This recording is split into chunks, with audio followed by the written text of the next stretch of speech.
Esclareça suas dúvidas a respeito de sucessão na união estável com Karime Costa Lunga.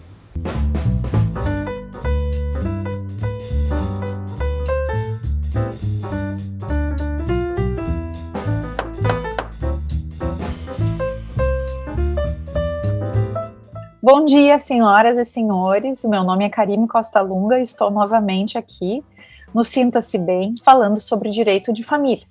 Já faz algumas semanas que temos nos reunido, principalmente nessa condição extraordinária que a quarentena, o isolamento de quarentena provocado pela pandemia está causando em todos nós, afetando a vida de todos nós, né? Não obstante, o Sinta-se Bem encontrou uma maneira, assim como vários outros órgãos e outros veículos, né, de que isso continuasse acontecendo, de que os nossos encontros continuassem acontecendo, e por isso eu estou aqui com o maior prazer. Hoje eu vou dar continuidade a um tema que nós iniciamos na semana passada, no último programa. Nós estávamos falando sobre a configuração da união estável, os efeitos, o reconhecimento e a possibilidade de opção por um regime de bens que irá viger entre o casal. E quando se faz isso, quando um casal se faz uma opção por um regime de bens através de um documento, de um contrato de união estável, relembro que eu me refiro especificamente aos casos em que não existe um casamento celebrado, casamento civil. Existe sim uma união estável, que pode ter as suas regras determinadas pela escolha dos parceiros, através de um instrumento, de um contrato, que irá dizer qual é o regime de bens vigente naquela união, considerando as relações entre o casal e com terceiros.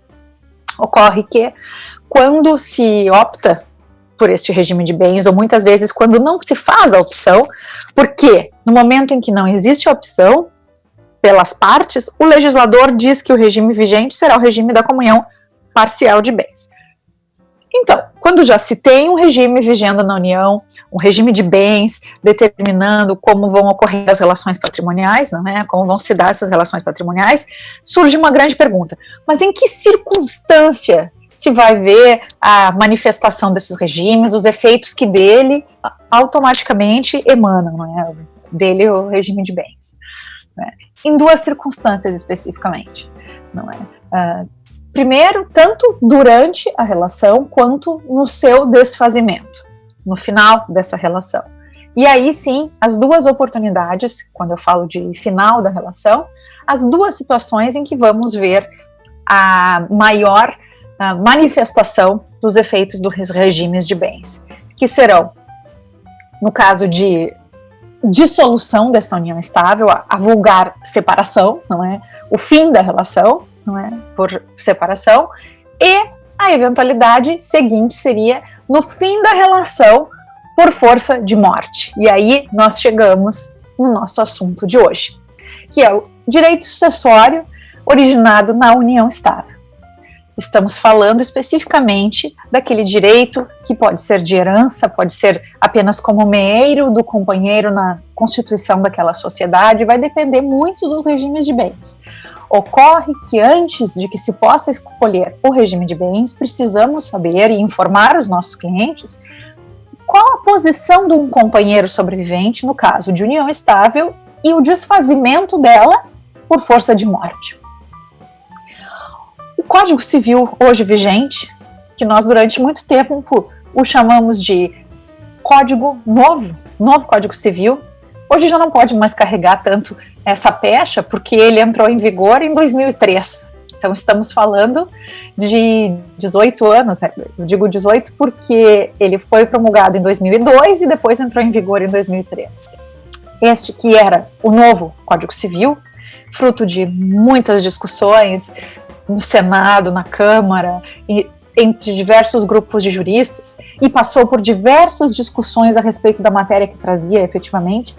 De certa forma, ele surgiu desavisado, obsoleto, atrasado no que diz respeito ao reconhecimento do direito de herança dado ao companheiro, considerando o projeto inicial, a data do projeto inicial, a inclusão do direito sucessório originado na união estável e efetivamente o que se via quando entrou em vigor o Código.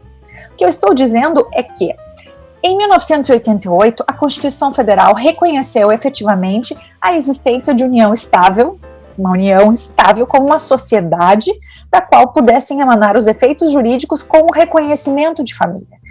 Ou seja, foi obtido o reconhecimento constitucional daqueles que vivem em união estável como formadores de uma família. Aí, essa época, o projeto já tramitava, óbvio que a redação inicial e até o reconhecimento da Constituição em 88, existia uma defasagem entre as regras, entre as leis que eram aplicadas efetivamente à união estável, que até então era chamada de sociedade de fato. Inclusive, durante épocas, a relação de hoje união estável era chamada como prestação de serviços entre homens, de mulheres para homem. Na época era mais ou menos a regra, não é? Era assim que se repetia. Em seguida, em 94 e depois em 96, nós vimos a entrada em vigor de duas leis que trataram especificamente do tema do direito sucessório na união estável, naqueles casos em que as pessoas vivem em união estável. E eu não estou discutindo se é uma união homoafetiva ou entre duas pessoas de sexos diferentes, a regra vai ser a mesma. A regra aplicada a essas duas hipóteses de constituição de união estável vai ser a mesma. Por quê? A partir do momento em que a união homoafetiva foi reconhecida como uma união estável, ela recebe, por óbvio e por consequência, todos os efeitos decorrentes da união estável, do reconhecimento da união estável. Assim, o Código, que entrou em vigor em 2003, apresentava proposta de dispositivo específico sobre o direito sucessório de quem vivia em união estável, no caso de falecimento de um dos dois, mas essa parte do Código estava atrasada, estava desavisada, estava desatualizada em função com as decisões que já se via ocorrendo. Decisões com base, muitas vezes, na maioria das vezes, na lei de 94 e na lei de 96. O que aconteceu? Há pouco, vai fazer 2 anos, eu acho, o STF acabou julgando um processo que entendeu pela inconstitucionalidade das regras do Código Civil que tratavam especificamente do direito sucessório de quem vive em união estável, devendo, portanto, a relação de união estável ser equiparada ao casamento, ou ao menos os efeitos decorrentes da união estável serem comparados aos efeitos decorrentes do casamento, sempre no caso de falecimento de um dos dois, não esqueçam disso. Isso significa dizer que nós temos hoje, no Código Civil, o cônjuge sobrevivente como herdeiro necessário.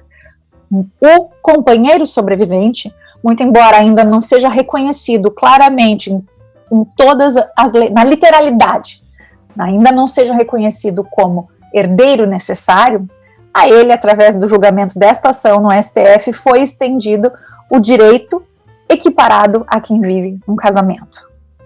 Por favor, não esqueçam que eu estou falando de sucessão. Assim sendo, quando se faz a opção por um casamento ou por uma união estável, as partes precisam saber não só os regimes de bens, mas o que isso significa.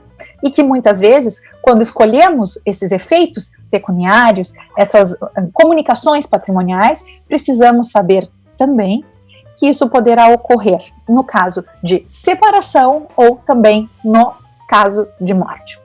Muito embora, para finalizar, muito embora nós ainda não tenhamos, na literalidade da lei, o reconhecimento do direito companheiro sobrevivente como herdeiro necessário, ele ainda não é tratado na lei como herdeiro necessário, eu acredito que isso vai acabar sendo uma questão de tempo, até com o objetivo de acolher a necessidade das pessoas, o objetivo da comunhão plena de vida que é manifesto no momento em que as pessoas escolhem, cada uma do seu jeito, a constituição de sua família.